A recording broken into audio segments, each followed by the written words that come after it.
International University. He's also studied at University of Florida. He has served as Director and Special Counsel for the Office of Cabinet and Legislative Affairs under the former Governor Bob Gran. He was, during this tenure with former Governor Graham, Ron also served as Executive Director of the Constitutional Revision Campaign, 5 for Florida's Future, raising close to $1 million to support the effort. Over the past decade and a half, Ron has raised over $30 million for various candidates and causes. Ron is an active participant in the South Florida community, as you can see in your program here.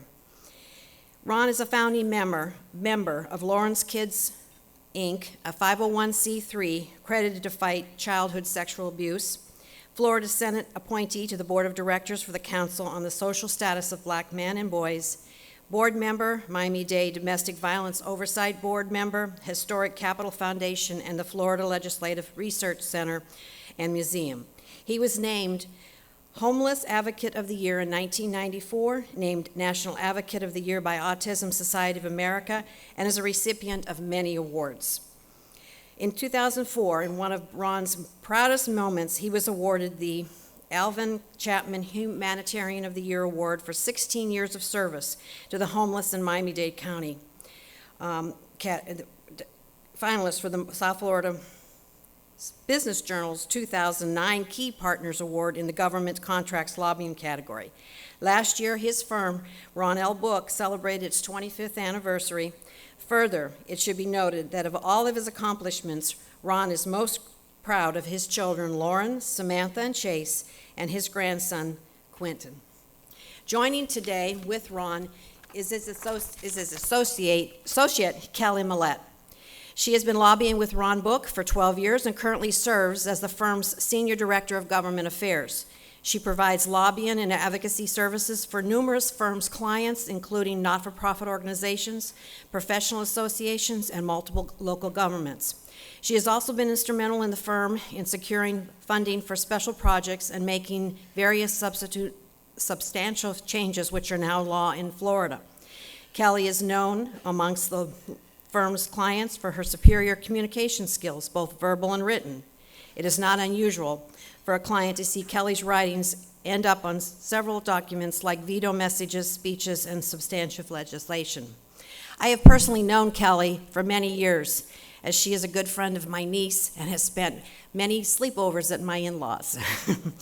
Kelly's entry into Tallahassee politics began at the early age of 19, when she worked as an intern to one of Florida's most recognized lobbyists. She later served as senior policy advisor to the mayor of Miami. She has also served as her elected official herself as a commissioner in the village of Biscayne Park, her hometown. And she too has raised 2 small children too, with all of this going on. Please welcome Ron and Kelly.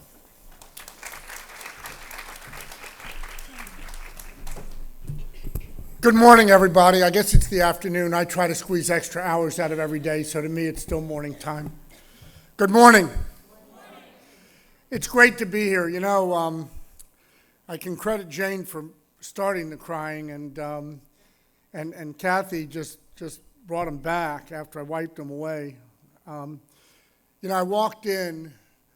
I've known Russell Silverman for longer than either of us would care to admit. He had black hair when we first met. I had fully dark hair and no wrinkles. We go back to my first private sector job when I left the governor's office in 1982. He was a client at the Sparber-Shevin law firm, and when he called me about getting involved in this latest effort with you all, I looked at the phone slip first. I said, Russell Silverman? Is that really possible? A new endeavor? And he came to meet with me, and I now understand why he has made the generous move to leave a comfortable retired life after such a successful business career to rejoin really the not-for-profit world in making a difference. Jane, I still remember that newscast with you and Stacy and I think Debbie Strochek and a couple of others. I couldn't help but work to track you all down to say, I can help. I'm not sure that I realized how deep help I needed to go when I made that phone call.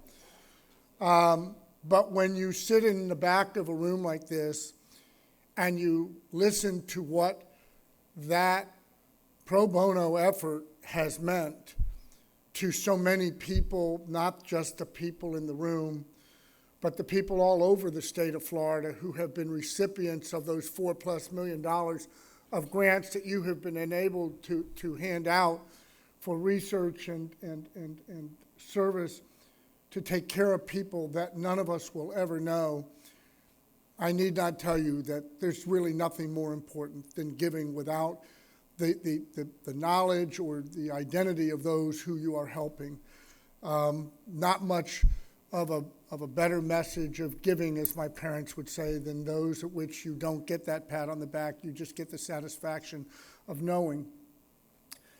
And Kathy, who I met through my representation of the South Broward Hospital District, I'm not sure there could have been a more compassionate, caring, and giving member of that hospital district board during her tenure.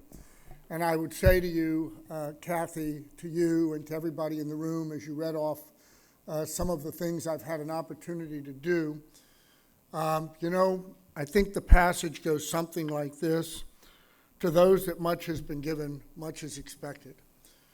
I want to be defined when I go somewhere else up above as a guy who was the best in his field and a guy who left this place better than the way he found it.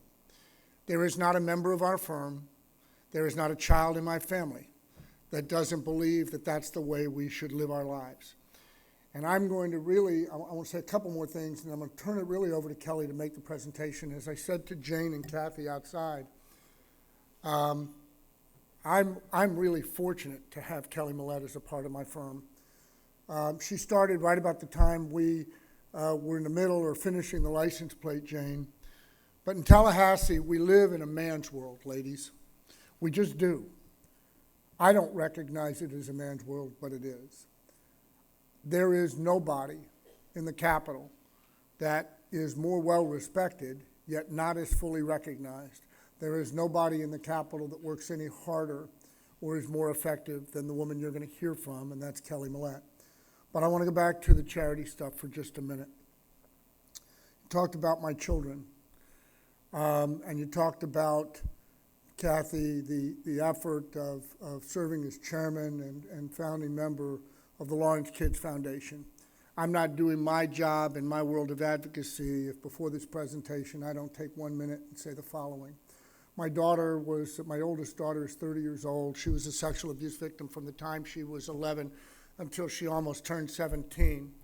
From the day that she disclosed her abuse, we began working to make change in Florida.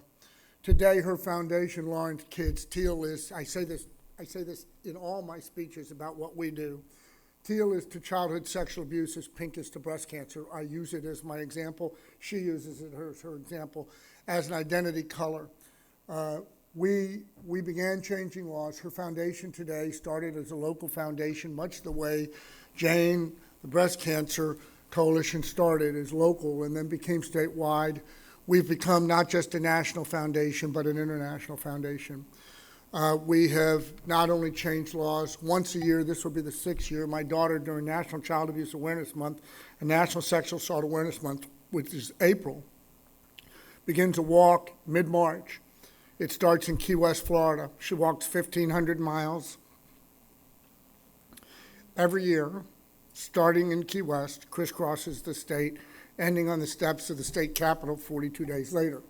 42 days, she used to do it under over 39 days because when we started the foundation, formalized in 2007, the Justice Department told us there were 39 million survivors of childhood sexual abuse in America. Our bracelets now say 42 million. We do it over 42 days now in recognition of those 42 million survivors of child sexual abuse, growing exponentially every day. 1 in 3 girls, 1 in 5 boys will be sexually abused before they turn 18. 1 in 5 children who put their fingers on a keyboard like the one in front of me will be solicited for some type of improper sexual activity before they turn 18. Ladies and gentlemen, 90% of the individuals who suffer from a developmental delay will be abused in their lifetimes. We simply must reverse that statistic. She walks 1,500 miles every year from Key West to Tallahassee. This will be the 6th time. She walks through our communities. Name of the foundation is lawrencekids.org. Much like we have a license plate here, we have a license plate called Lawrence Kids Hope and Healing license plate. Got a heart on it, not the Florida Heart Foundation heart. It's the Ramiro Brito heart. Wouldn't ask you to switch license plates. We're committed to breast cancer here. We work every day. And lastly, I will say, those of you who have nothing to do, on March the 10th at 6:30 at the Bal Harbor shops at 6:30, there's a Books and Books. Boy, I am shameless, Russell. She wrote a book 3 years ago called It's Okay to Tell, made a bundle of bestseller lists. She has now written a children's picture book called Lawrence Kingdom. It releases March the 9th nationwide. On March the 7th, a week from today, we will be in New York City. There are 19 billboards up all over New York City advertising her book reading to children and her book signing, which will take place at 2:30 at the Bloomingdale's flagship store on Lexington and 59th in New York City. She will come back here and do a book signing at Books and Books on Tuesday, March the 10th at 6:30. Anybody that has nothing to do and wants to come and spend a half an hour with my daughter, please come to Books and Books at the Bal Harbor shops. On Amazon.com, BarnesandNobles.com, BooksAMillion.com, you can buy an advanced copy. Today, if you go to Amazon.com right now, and you click on children's picture books, for 10 consecutive days, it's not released yet. It's the #1 picture book on Amazon.com today. On Barnes & Noble's, their top 100, all books that they sell. It was number 7 a week ago Thursday. It's been 21 or 22 since. It's on its way to the New York Times bestseller list. Come see her. Let me just end by saying, I don't think that I have ever had an opportunity to impact an organization more than yours. I appreciate the opportunity to be here and to make the presentation that Kelly's about to make. I'll come back for wrap-up, clean-up, and to take questions with Kelly when she's done. But Russell, to you and the entire Foundation Coalition, thanks for the opportunity to come back and do something more to help those that need the help in our communities and around our state. So thank you. Kelly, and ladies and gentlemen, the superstar of my firm, Kelly Mallette.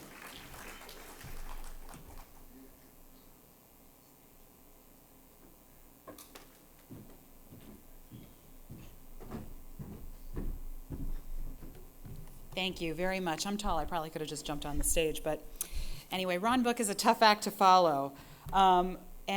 Before I start talking a little about advocacy today, I want to just take a moment and stipulate that everybody in this room here is, I bet you're all pretty smart, pretty well-read, pretty intelligent. You're obviously involved. You're here. You've got things you believe in, things you're passionate about. But I hope as we go through this, we're able to learn something together. And I also thought I'd start with a little inspiration. And it's a quote by Thomas Jefferson. He says, "We are not a government of the majority. Rather, we are a government of the majority who participate in the process." And isn't that true? Isn't that true in all our elections? Let's see, I'm not. Okay. All right, so I figured we would get started by learning a little about the landscape here in Florida. Florida got a big Christmas gift on December 23rd. The U.S. Census Bureau put out a press release that said we had finally overtaken New York as the 3rd most populous state in the nation, and with 19.8 billion people. So Florida, 3rd most populous state, following California and Texas. And now we're going to take a little moment to do something that we know in our office as the quiz. I can say that I learned this trick from Ron. Ron is famous for the quiz in the office, and so we'll do a little quiz. Now, this is sort of to get you involved. Get you involved. You've been sitting listening a lot, so there are no, and as I said, I've already stipulated that everybody in here is very smart, very well read, very knowledgeable, but let's do a little quiz. All right, so now we know what the population of Florida is and the population of New York is. Does anybody in the room know the size of the budget of the state of Florida? Or would anyone like to guess? A number, any number. Be brave, there's no bad answer. That's pretty good. Huh? It's actually $77 billion. The state of Florida's budget is $77 billion. What about the state of New York? Anybody know about that?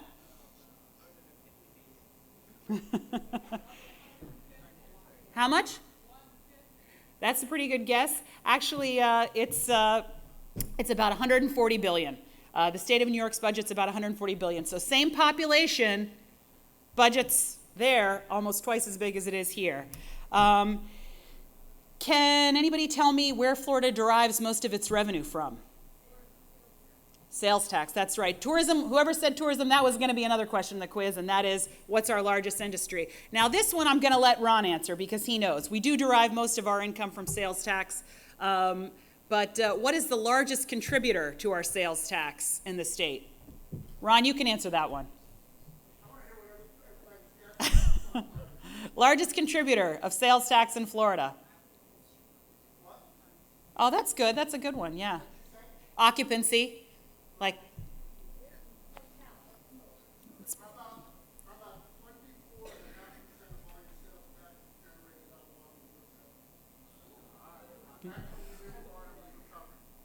And that's not simply on sales also, that's service. The whole industry generates about 25% of sales tax. Okay.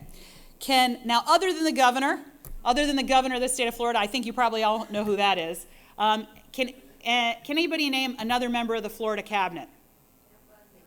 Okay, other than Pam Bondi. I know everybody knows who Pam Bondi is. Atwater, very good. All right. Anybody name? There's one more. Putnam, very good. That's our. So anyway, that's just a few little warm up to sort of get us thinking about Florida, thinking about what's important here. And you know, when you start any advocacy effort, any lobbying effort, any government relations effort, the most important thing is who you know. So we talked a little about what we need, what the state's like, who do we need to know? That's Florida's cabinet. You have named all of them. Florida has a fully Republican cabinet. That means every member is a Republican. So Florida, as you will learn through my comments, is a strongly Republican state. The Florida Senate, that is our Senate president. His name is Senator Andy Gardner. He's from Orlando.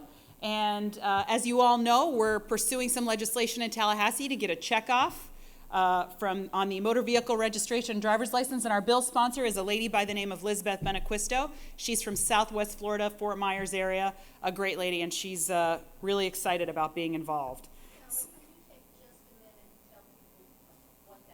Yes. So our checkoff is whenever you get your motor vehicle registration in the mail, you have the opportunity to say, in addition to paying for your registration, which you have to do, you have the opportunity to check a box if you would like to donate $1 or more, if you'd like to donate more, to a charity of your choice. There are several charities that are on there, and we are pursuing legislation that would allow us to have our own checkoff. So that's in the process right now. We have bills filed in the House and the Senate. Senator Benaquisto has our Senate bill. Same thing goes with a driver's license renewal application. There's a checkoff on there too. And this would be $1 to end breast cancer. And our Senate bill number is Senate Bill 676, and our House bill number is House Bill 621. Write that down, 676. 621. I really like that 676 number, by the way. I think that's a good number. In the Florida House, our House Speaker is a gentleman by the name of Steve Crisafulli. He's from the Melbourne area, Brevard County area, and our House sponsor, also from the west coast of Florida, coincidentally, is a lady by the name of Heather Fitzenhagen. Again, very excited. Both of these people have filed legislation to allow us to do this. There's a process involved in seeking these contributions, not simply legislation, but you have to submit an application to the Department of Highway Safety. You have to pay a significant fee. You have to provide a marketing plan, a financial plan. We've done all those things. Once you do all those things, you're allowed to go file a bill. And several years ago, there was a moratorium on any new checkoffs, and that moratorium is recently lifted, and now we're in that process. So I list those leaders for you and our bill sponsors, and tell you a little about, there's a few, folks in the Senate that will be critical in making decisions about the fate of our bill, not simply our sponsor, Senator Benaquisto, although she's one of the people on President Gardner's leadership team. Another person is a guy by the name of Joe Negron from St. Lucie County. Another guy by the name of Bill Galvano, he's from the Sarasota area. All of those folks are seeking to be presiding officers. And of course, there's the minority leader. Her name is Arthenia Joyner. And the minority leader designate is a hometown person that I think many of you might know. His name is Oscar Brainin. So he's the minority leader designate, scheduled to be minority leader in 2 years. And then who in here, and this is, I'm going back to the quiz, who in here knows who your local House and Senate member is? Anybody else? Well, I'm going to tell you, I think the legislature is kind of the best kept secret. Whenever I talk to groups, whenever I talk to anyone, and I'm a very involved person, I would say my parents are very involved people. A lot of people don't know who their state legislator is. And that's because you know who your members of Congress are, right? You know who your U.S. senators are, but many people don't know who their House and Senate members are. But if you go to myfloridahouse.com, you can punch in your address and you can find out who your legislators are. And you should do that. You should do that. You should find out who is my legislator. That's sort of step one in moving our effort forward. So you wrote down Senate Bill 676, House Bill 621, and now you're going to write down myfloridahouse.gov, and you're going to go in there, and you're going to punch in your address, and you're going to find out who your members are. House leadership team, Speaker Crisafulli, I showed you his nice picture before. His leadership team includes a gentleman by the name of Rich Workman, also out of Brevard, Richard Corcoran, who's out of Pasco County. Another person on his leadership team is a gentleman, a local guy by the name of Jose Oliva, from the Hialeah, Miami Lakes area.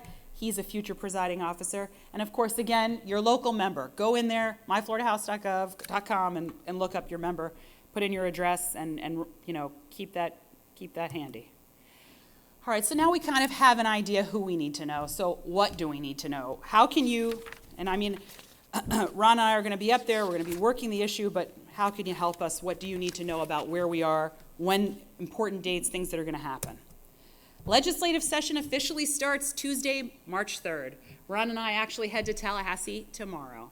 So members are probably already heading up, many of them this weekend, to settle in. Their staffs are settling in. And that legislative session lasts for 60 days. In 60 days, all of the decisions about Florida, everything you care about, the state budget, are they going to raise fees on motor vehicle registration, your own bill, how much money they spend on cancer research, how much is college tuition going to cost, how much are they going to pay for education. All of those decisions are all made in that 60-day session. And many of those decisions are made in the last 10 days of that session. Many of the big decisions that happen in Florida affect Florida, and probably what will happen with our bill, many things happen in those final days. You sort of start at the beginning and you go through committees and you tee it up, and then as you get to the end, that's when all the final decisions are made, things are heard on the floor. So May 1st, it'll all be over May 1st if all goes according to plan. And so what is lobbying? I thought, first of all, when I talk to associations, I remind them that, or groups, lobbying sort of becomes the number one job of any advocacy group, any active group. Because so much of what you rely on comes from government. So, and that's not a bad thing to be as a number one job, because, there's a lot of people in this room and you can affect an issue because there's so many of you. You can get out there and force. A lot of times associations are from different geographic areas, things like that, and you can impact those decisions. So lobbying is a verb. And when we talk about lobbying, we're talking about, doing what we need to do to affect a specific issue. In this case, you're going to be lobbying, like we are, on Senate Bill 676 and House Bill 621. Those are the things you're lobbying, right? You directly want to impact that legislation because you want to make sure it passes, and so do we. Advocacy is really more of a noun. That's a process of supporting a cause. And so to give you an example, as a group, you're advocating right? For more funds for breast cancer research, for more funds for breast cancer education, for breast cancer awareness, things. That's your advocacy role. But this year you have a special lobbying role. And just to give you an idea, lobbying is really not that new.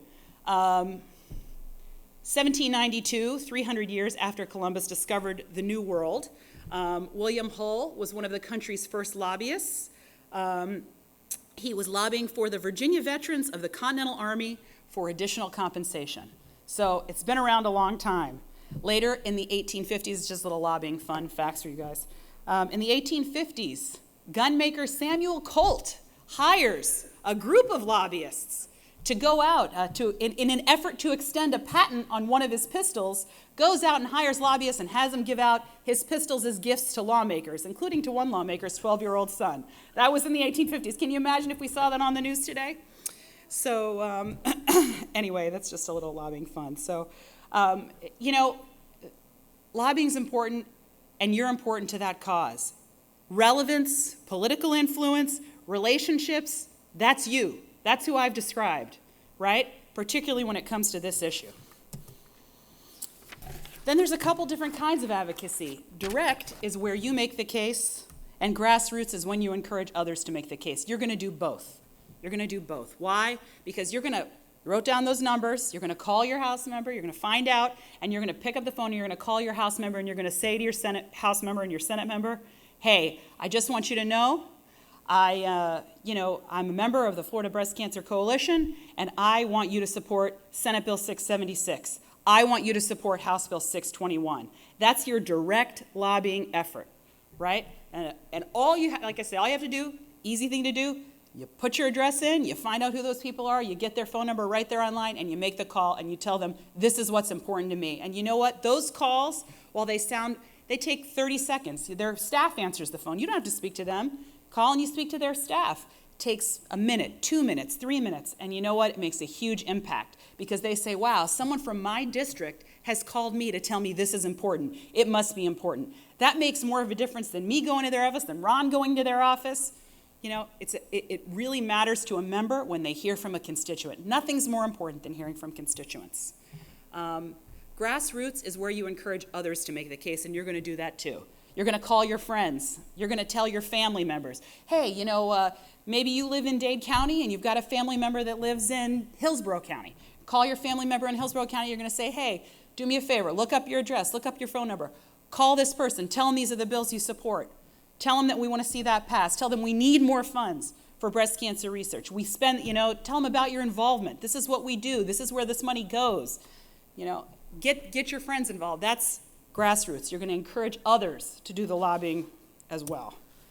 And then this is how you get it done. And this is really just to say, as an organization, you have the opportunity to grow what you do in government affairs and government relations and advocacy and lobbying.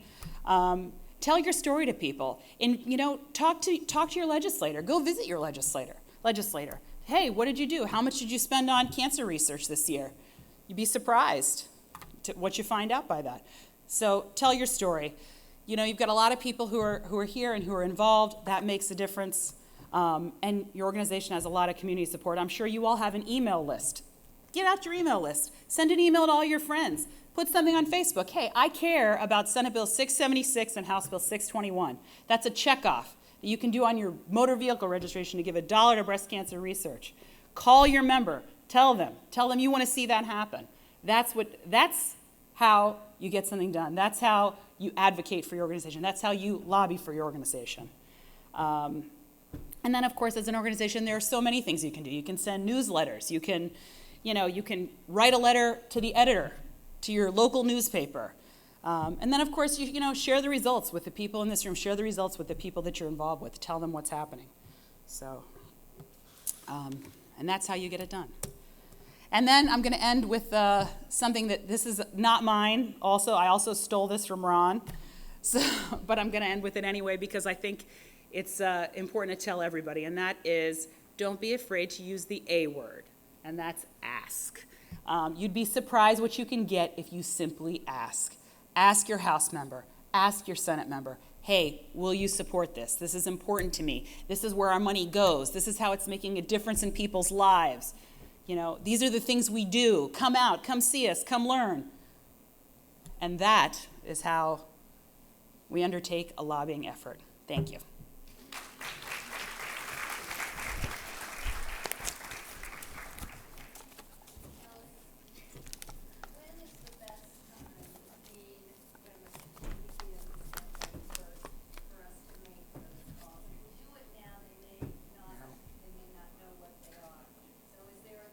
You answer.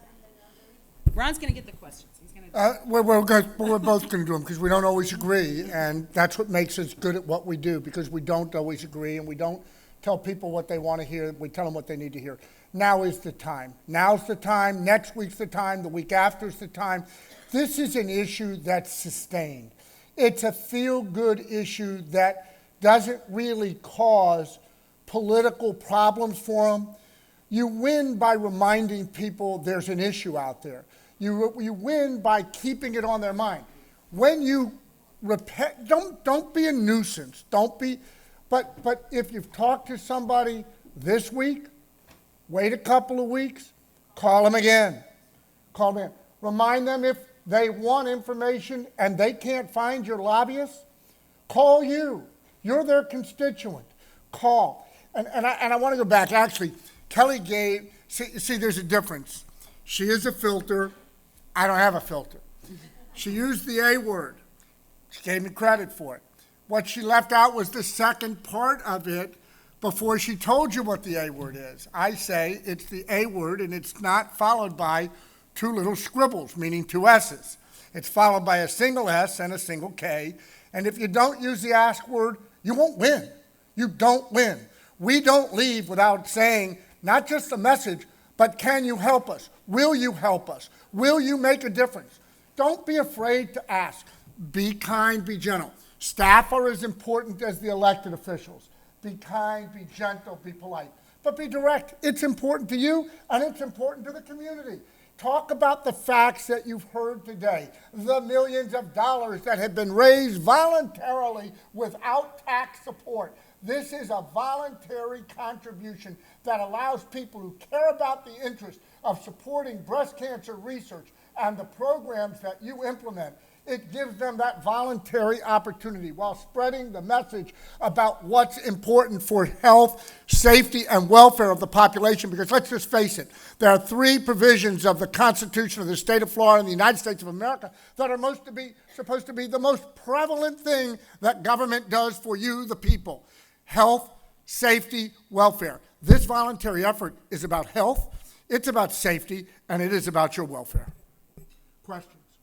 We'll take whatever you got. Yes, ma'am. One quick question. You stated that when you propose that bill, you have to get what percentage of that $1 is actually used for research, and who determines who gets that money? Russell Silverman, do you want to that's you a want to good do it?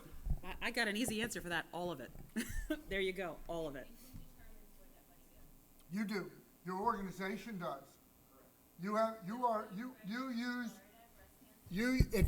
It stays by and large here, and you use an intelligence group of people that help provide input on how those grants get awarded. Now, Russell, you want to add something to it, please do, but that is the short, direct answer. That's exactly right.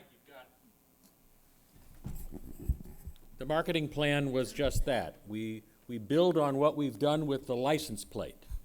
The money from the license plate goes for research and education. The money from this does too. And that's the marketing plan that we submitted. So we don't take anything out for administration or development, which is critical. So it's 100 cents on the dollar. That's the proposal that we made. And as to who gives out the money, there's a committee, scientific research committee that we have. It's made up of researchers, doctors, and advocates who've gone through Project LEAD or gone through other education programs that are similar to Project LEAD, so they know about breast science. And they determine from the proposals that we receive, the $1 million that we just gave out recently, we had 13 proposals. 5 of them received $200,000 grants, 2 to the University of Miami, 2 to the University of Florida, 1 to Moffitt Cancer Center. And that's the process we go through. It's a peer review process, And you can be engaged in that if you have the knowledge of breast health, breast science. Please volunteer, be on that committee. And if it's not that committee, it's the advocacy committee that, in fact, makes those telephone calls that Ron was talking about and Kelly was talking about, to do the ask, to communicate with the legislatures in Florida or in Washington, depending upon the issue. It's critical that those who are interested become part of that effort, receive the action alert, emails, but we spend the money the way that can best be spent, and that is on research and education. Let me add one thing to a couple of points actually to it. This is what I call found money to make a difference. You're raising these dollars not just from you, but from the millions of people who get their vehicle registration renewal notices and there's driver license renewals each and every year. My daughter's foundation did things in the reverse. We didn't start with a plate. We started with the voluntary program. I can just tell you, in the 4 or 5 years we've been doing it, we're hundreds and hundreds of thousands of dollars later. Virtually all of it, 90+%, plowed right back into direct awareness education in our world is how you prevent childhood sexual abuse. 95% is preventable with education awareness, fact. So we plow it back in.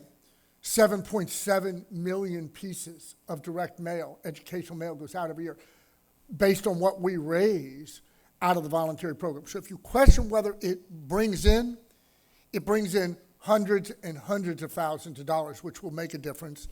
That goes back into those research grants from people who you will likely never be able to touch with the message of breast cancer research. So that's why it's a big deal, and that's why it's important.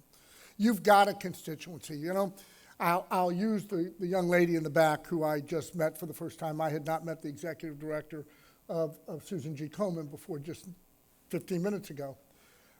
She said she was the new director. I asked her how long she'd been here. She'd said 2 years. I said that's no longer new, but if it works, it works. But nobody's done a better job nationwide about raising awareness of what makes people check out their chest.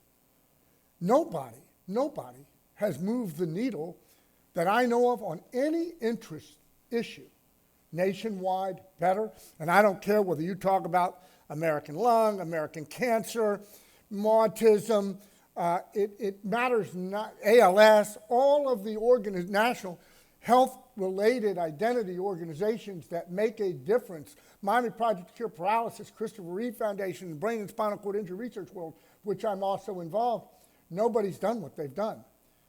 What you're doing with this, what this piece does, is puts another tool in the breast cancer research prevention toolbox, is what I call it. We use the term with our foundation on a regular basis, toolbox. You want tools in the toolbox that allow you to help move the needle. This effort painlessly, look, and I say painlessly, it's not painlessly because it falls on Russell and the folks that work at the foundation to get the message out, because you got to message it. People got to know it's there, or they don't understand it. There are 20 plus checkoffs now, and let me also say, there is resistance to creating these. The resistance comes from people that don't want more checkoffs because they don't want competition. There are people who don't want it because the form is crowded. It's not people that say, oh, I don't want it because I want more breast cancer, but you've got natural built-in adversaries out there just because of it. So when we say we encourage you to call lawmakers, we do because we think it's got value. We do not, let me be clear, we represent a lot of people. We do not recommend to most of the people we represent to call about an issue because the message gets confused. This is feel good. It's mom and pop and apple pie. But if it's not on their minds, they forget about it. There are one thing Kelly didn't put in, and and she did a masterful job. Think about the following. Lawmakers, that's why I said I would do cleanup, just a little couple of pieces. 3,000 plus bills will be considered. There will be thousands and thousands of amendments. If you're lucky enough to serve on a budget committee, you're dealing with thousands of more issues that go into that $77.2 billion budget Kelly mentioned. Blinders, what matters to my constituents that I can vote on because I got all these things that affect everybody else around Florida. 20 billion people live in our state. Oh my God, what am I going to do? 20 million people live in our state. What am I going to do? I got to put blinders on. Somebody in my community called me. 3 people called me. They said this was important. It's got to be important. I can go home and take credit in my community in my end of session newsletter because constituent Mary or Bob or Sam or Susan called me and said this mattered to them. It's a big deal. Go ahead. Any other questions? If I seem passionate, Kelly seems passionate, we are. We love what we do. We don't take everybody that walks in our door. This is a good one. Anybody else? Anybody else? Going once. Going twice. Thank you for the opportunity. Appreciate it. And we're going back to work. They want to give us the opportunity to ask 14 million people who have automobiles and a similar number who have driver's license to make a voluntary checkoff. That's how big the pool is that we can access. So it's really critical. I've mentioned the Advocacy Committee. If you're interested in helping us, we sure would appreciate your letting us know. You can become part of the Action Alert Network. You can help us with legislation that we support, not just this year, but in years to come. It's critical. It's critical in all kinds of issues. It's why now oral chemotherapy is reimbursed at the same rate that IV chemotherapy is reimbursed, instead of 2 years ago when you had to pay thousands and thousands of dollars in deductibles, because it wasn't the same. It's all through advocacy. I want to remind you, right before we do our raffle, that there are great prizes, including 4 Disney passes. So please, you want to buy last-minute tickets, that's great. Also, you have evaluation forms. Please fill them out. It tells us what you think about, what you thought about the conference. It gives us guidance about what we do in the future and the kinds of speakers that you want and topics. So please take the time. It only takes a few minutes to fill those out and return them to the staff wearing pink T-shirts. So that's important. Kathy, are you headed my way?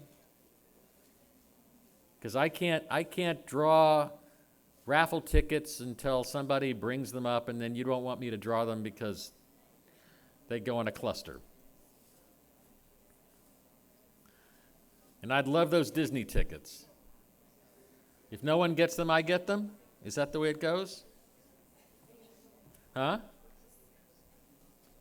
We have 6 gift baskets, we have a few books, and the big prizes are at the bottom.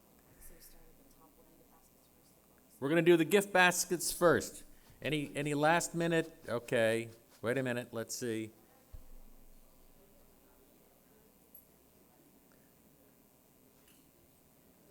By the way, thank each and every one of you for coming. Thanks to all of our exhibitors for being here. I hope that you've had an opportunity to meet with them. They are critical to working together in our community. We're delighted they were here, and we look forward to working with them as we go through the year. It's really important. Okay, when do I get the all clear from somebody back there?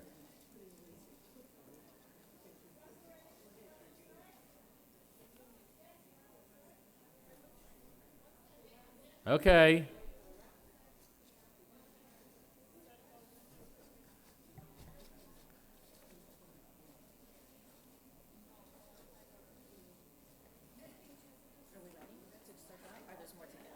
Jessica's got to give me the all clear. Okay.